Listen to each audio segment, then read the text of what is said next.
ಮರ್ಯಾದ ಹತ್ಯೆಗೆ ಬಲಿಯಾದಂತಹ ಮಾನ್ಯಾಳ ಅಂತ್ಯಕ್ರಿಯೆ ನೆರವೇರಿದೆ.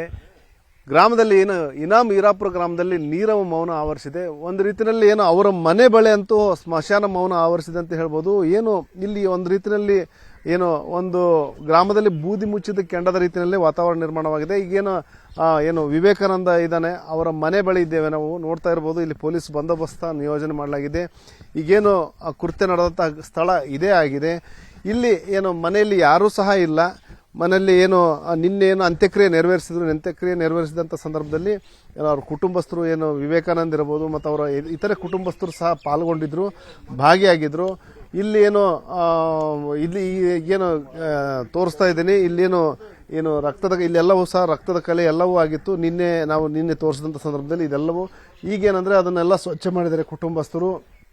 ಮತ್ತೇನು ಧಾರ್ಮಿಕ ವಿಧಿವಿಧಾನಗಳನ್ನು ಇಲ್ಲಿ ಪೂರೈಕೆ ಮಾಡಲಾಗಿದೆ ಮತ್ತು ಅದೆಲ್ಲವನ್ನು ಸಹ ನಿನ್ನೆನೆ ಪೂರೈಸಿಬಿಟ್ಟು ಅವರು ಏನು ಕುಟುಂಬಸ್ಥರು ಎಲ್ಲ ಇಲ್ಲಿಂದ ಹೊರಟು ಹೋಗಿದ್ದಾರೆ. ಮತ್ತು ಬೇರೆ ಬೇರೆ ಯಾಕಂದ್ರೆ ಇಲ್ಲೇನೋ ವಿವೇಕಾನಂದ ಸಹ ಬೇರೆ ಊರಿನಲ್ಲಿನೇ ಉಳ್ಕೊಂಡಿದ್ದಾನೆ.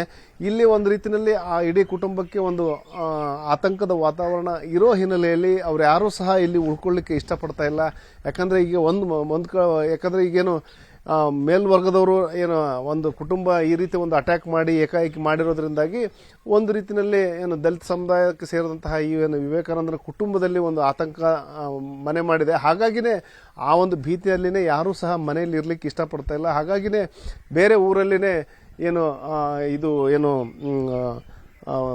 ಆಶ್ರಯ ಪಡ್ಕೊಂಡಿದ್ದಾರೆ. ಇಲ್ಲಿ ನೋಡ್ತಾ ಇದ್ದೀನಿ ನಾವೇನು CC ಕ್ಯಾಮ್ರಾ ಅಂದ್ರೆ ಇದೆಲ್ಲವನ್ನೂ ಸಹ ಕ್ಯಾಮ್ರಾನು ಕಿತ್ಕೊಂಡು ಹೋಗಿದ್ದಾರೆ ಮತ್ತು ಹಾರ್ಡ್ ಡಿಸ್ಕ್ ಕಿತ್ಕೊಂಡು ಹೋಗಿದ್ದಾರೆ. ಅಂದ್ರೆ ಒಂದು ರೀತಿಯಲ್ಲಿ ಎಲ್ಲ ಅದನ್ನು ಏನೇನಿದೆ ಇಲ್ಲಿ ನೋಡಿಕೊಂಡು ಅದು ಏನು ಮತ್ತು ಸಾಕ್ಷ್ಯಗಳು ಸಹ ಇಡಬಾರ್ದು ಅನ್ನೋ ಒಂದು ಲೆಕ್ಕಾಚಾರದಲ್ಲಿ ಅವರು ಏನು ಪ್ರಕಾಶ್ ಗೌಡ ಪಾಟೀಲ್ ಇರ್ಬೋದು ಮತ್ತು ಅವರು ಏನು ಯಾರು ಬಂದಿದ್ರು ಅವರು ಅದನ್ನೆಲ್ಲವನ್ನು ಸಹ ಕಿತ್ಕೊಂಡು ಹೋಗಿದ್ದಾರೆ.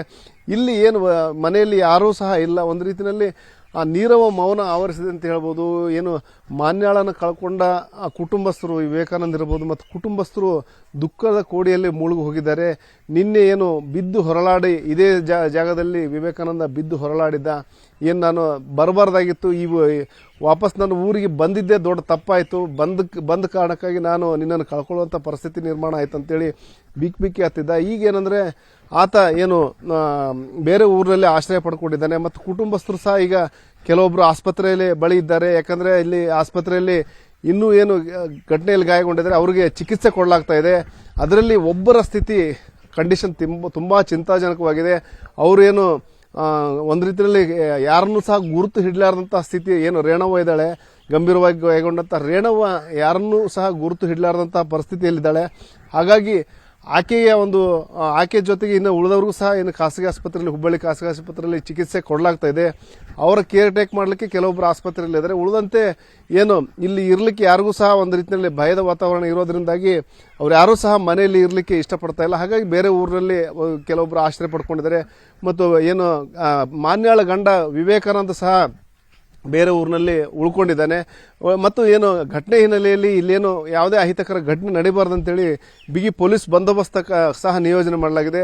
ಬರೀ ಅವ್ರ ಮನೆ ಅಂತಲ್ಲ, ಇಡೀ ಗ್ರಾಮದಲ್ಲಿ ಬೇರೆ ಬೇರೆ ಕಡೆ ಒಂದು ಪೊಲೀಸ್ ಸಿಬ್ಬಂದಿನೇ ನಿಯೋಜನೆ ಮಾಡುವಂತ ಕೆಲಸ ಮಾಡಿದ್ದಾರೆ. ಮತ್ತು ಒಂದು ಕಡೆ ಏನು ಪ್ರಕಾಶ್ ಗೌಡ ಪಾಟೀಲ್ ಮನೆಯಲ್ಲೂ ಸಹ ಯಾರೂ ಇಲ್ಲ, ಅಲ್ಲೂ ಸಹ ಎಲ್ಲರೂ ಮನೆಗೆ ಬೀಗ ಹಾಕಿ ಹೊರಟು ಹೋಗಿದ್ದಾರೆ. ಹಾಗಾಗಿ ಅಂದ್ರೆ ಇಲ್ಲೇನು ಘಟನೆ ನಡೆದಂತ ಏನು ಯಾರ್ದು ವಿವೇಕಾನಂದ ಮನೆಯಲ್ಲೂ ಸಹ ಯಾರಿಲ್ಲ. ಜೊತೆಗೆ ಕೃತ್ಯ ಮಾಡಿದಂತ ಏನು ಆರೋಪ ಹೊತ್ತಿದ್ದಾರೆ ಪ್ರಕಾಶ್ ಗೌಡ ಪಾಟೀಲ್ ಮನೆಯಲ್ಲೂ ಸಹ ಯಾರು ಇಲ್ಲ. ಒಟ್ಟಾರೆ ಮತ್ತು ಇದು ಈ ಒಂದು ಘಟನೆ ಹಿನ್ನೆಲೆಯಲ್ಲಿ ಈ ಗ್ರಾಮದಲ್ಲೂ ಸಹ ಒಂದು ಆತಂಕದ ವಾತಾವರಣ ನಿರ್ಮಾಣ ಆಗಿದೆ. ಒಂದು ರೀತಿಯಲ್ಲಿ ಬೂದಿ ಮುಚ್ಚಿದ ಕೆಂಡದ ಪರಿಸ್ಥಿತಿ ನಿರ್ಮಾಣವಾಗಿದೆ. ಈ ನಿಟ್ಟಿನಲ್ಲಿ ಪೊಲೀಸರು ಸಹ ಒಂದು ಪರಿಸ್ಥಿತಿನ ತಿಳಿಗೊಳಿಸುವಂತಹ ಕೆಲಸಕ್ಕೆ ಕೈ ಹಾಕಿದ್ದಾರೆ. ಜೊತೆಗೆ ಏನು ಯಾರ್ಯಾರು ಆರೋಪಿಗಳಿದ್ದಾರೆ ಈಗ ಸದ್ಯಕ್ಕೆ 3 ಮಂದಿನ ಅರೆಸ್ಟ್ ಮಾಡಲಾಗಿದೆ. ಉಳಿದ ಆರೋಪಿಗಳ ಬಂಧನಕ್ಕೆ ಒಂದು ಪ್ರತ್ಯೇಕ ತಂಡಗಳನ್ನು ರಚನೆ ಮಾಡಿ ಪೊಲೀಸರು ಈಗಾಗಲೇ ಆರೋಪಿಗಳ ಬಂಧನಕ್ಕೆ ಜಾಲ ಬೀಸಿದ್ದಾರೆ. ಮತ್ತು ಏನು ನೇರವಾಗಿ ಕೃತ್ಯದಲ್ಲಿ ಭಾಗಿಯಾದವರು ಒಂದು ಕಡೆ ಆದರೆ ಮತ್ತೊಂದು ಕಡೆ ಏನು ಅದಕ್ಕೆ ಪಿತೂರಿ ಮಾಡಿದಂಥವರು ಕೆಲವೊಬ್ರು ಇದ್ದಾರೆ ಅನ್ನೋ ಒಂದು ಮಾತು ಕೇಳಿ ಬಂದಿದೆ. ಹಾಗಾಗಿ ಆ ಪಿತೂರಿದಾರರ ಮೇಲೂ ಸಹ ಪೊಲೀಸರು ಒಂದು ಕಣ್ಣಿಟ್ಟಿದ್ದಾರೆ. ಅವರನ್ನು ಸಹ ಬಂಧಿಸಿ ಒಂದು ಕ್ರಮ ಕೈಗೊಳ್ಳಕ್ಕೆ ಮುಂದಾಗಿದ್ದಾರೆ. ಒಟ್ಟಾರೆ ಏನು ಮಾನ್ಯಾಳ ಸಾವು ಏನು ಮರ್ಯಾದಾ ಹತ್ಯೆ ಏನು ಮನುಕುಲವೇ ತಲೆ ತಗ್ಗಿಸುವಂತಹ ಘಟನೆ ನಡೆದಿದೆ. ಆ ಹಿನ್ನೆಲೆಯಲ್ಲಿ ಇಡೀ ಒಂದು ಗ್ರಾಮದಲ್ಲಿ ಸ್ಮಶಾನ ಮೌನ ಆವರಿಸಿದೆ ಅಂತ ಹೇಳ್ಬೋದು. ಕ್ಯಾಮರಾಮನ್ ಅಶೋಕ್ ಜೊತೆ ಶಿವರಾಮ್ ಮಸೂರಿ, ನ್ಯೂಸ್ 18 ಹುಬ್ಬಳ್ಳಿ.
ನಿರ್ಭೀತ, ನಿಷ್ಪಕ್ಷಪಾತ, ವಿಶ್ವಾಸಾರ್ಹ ಸುದ್ದಿಗಳಿಗೆ ಮತ್ತೊಂದು ಹೆಸರಾಗಿರುವಂತ News18 ಕನ್ನಡ ಈಗ ಆಪ್ನಲ್ಲೂ ಲಭ್ಯವಿದೆ.